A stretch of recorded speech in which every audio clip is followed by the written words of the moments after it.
I'm Logan Crawford, and right now on Spotlight, we're diving into Where Are All My Toys? It's a terrific children's book written by Dr. Sam Rodriguez Morhaim. It is a poignant tale that begins with the innocent joy of a child's birthday, only to take a heart-wrenching turn into the realities of immigration and all of the challenges that go with it.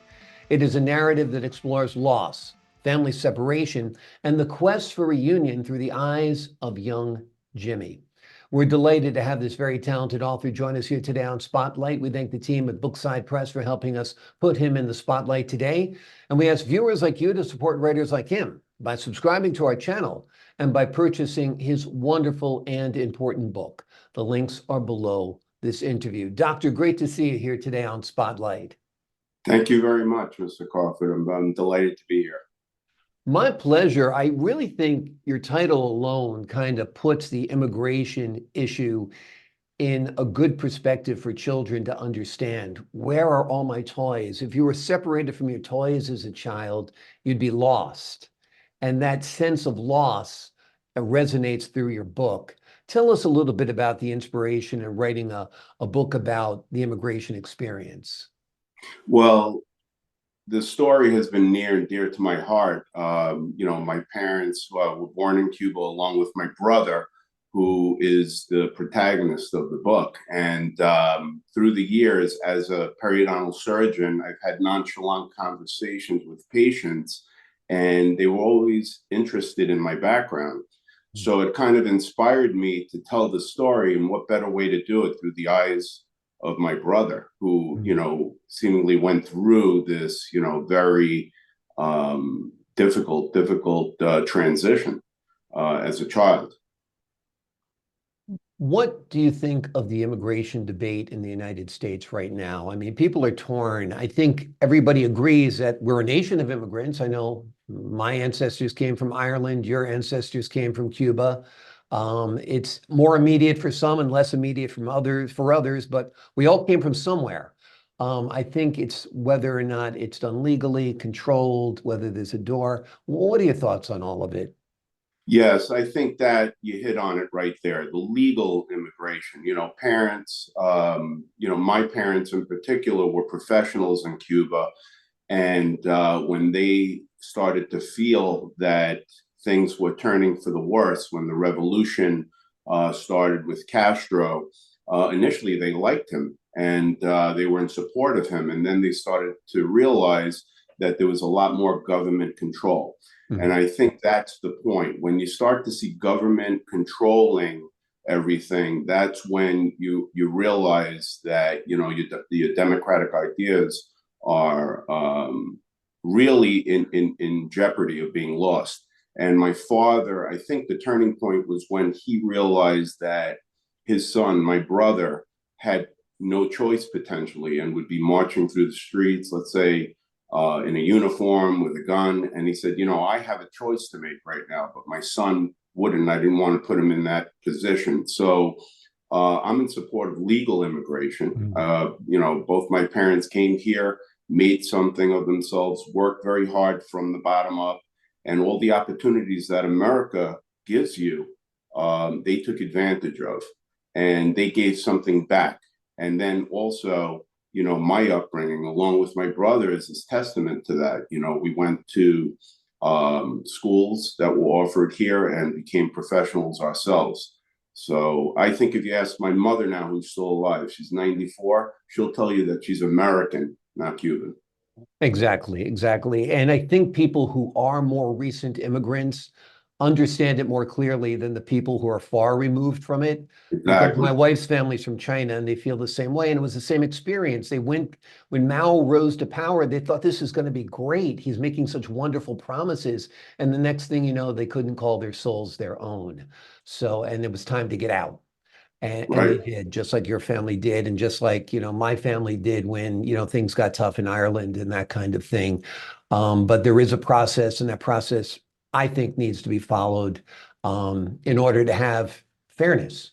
And instead of Yes. people cutting the line. I mean, it took my wife 20 years to become a citizen. Wow. Yeah. So Let's give the folks at home an overview of the book, Where Are All My Toys? Tell the folks at home, the parents who will be reading it to their children and so forth, what the story is.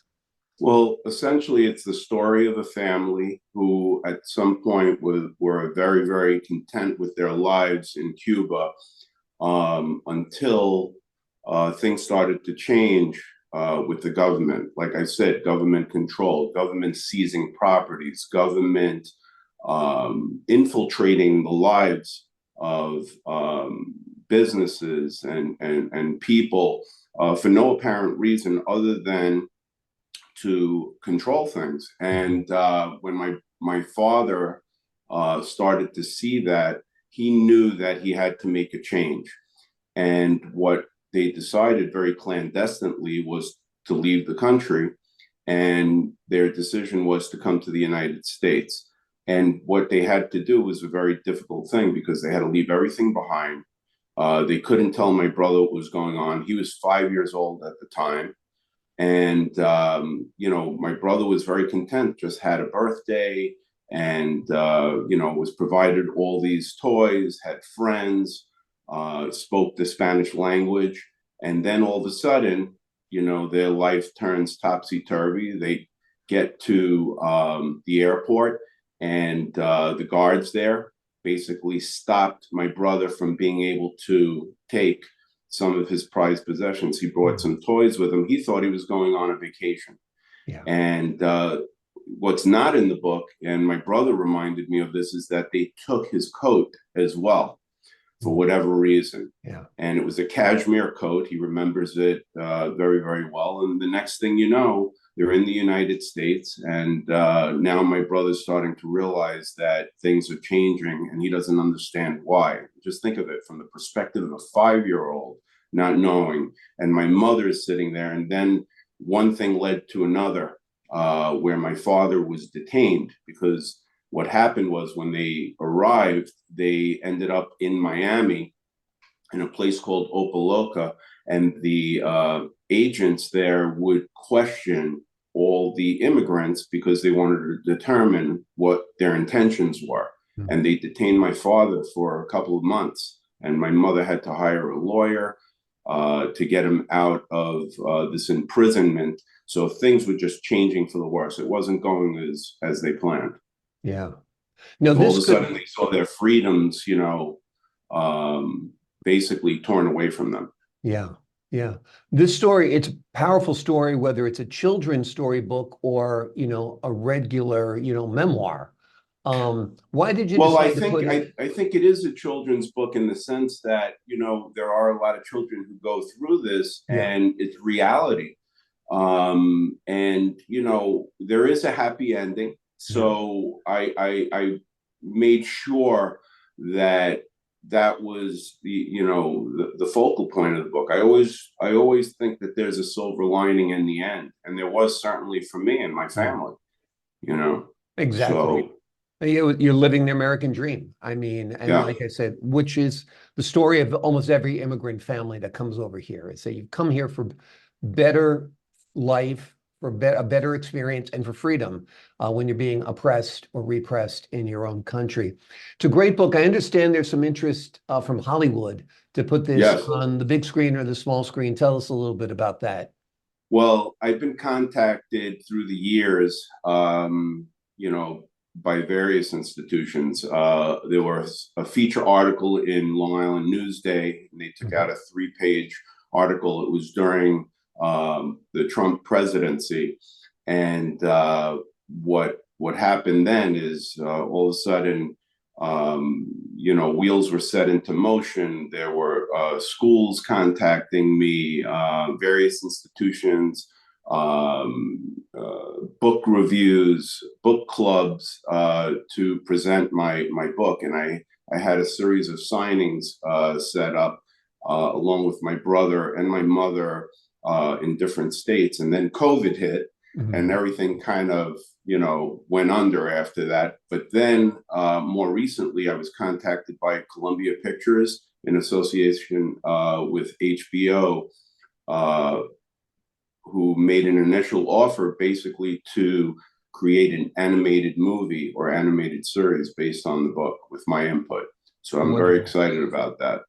Wonderful. That is exciting. And it'd be great to see this book brought to life.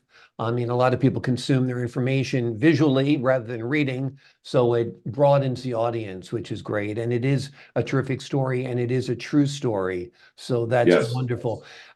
Is this your first book? Have you gotten the writing bug? Are there more books coming? Tell us a little bit about your writing career. Yeah, well, this is my first book, and I've been thinking about this for many, many years. And then I just decided to sit down in a coffee shop and bang it out, which is what I did. And it took about a year. It's really not an easy process. Yeah. You know, in making a children's book, you really have to coordinate the illustrations with the wordage.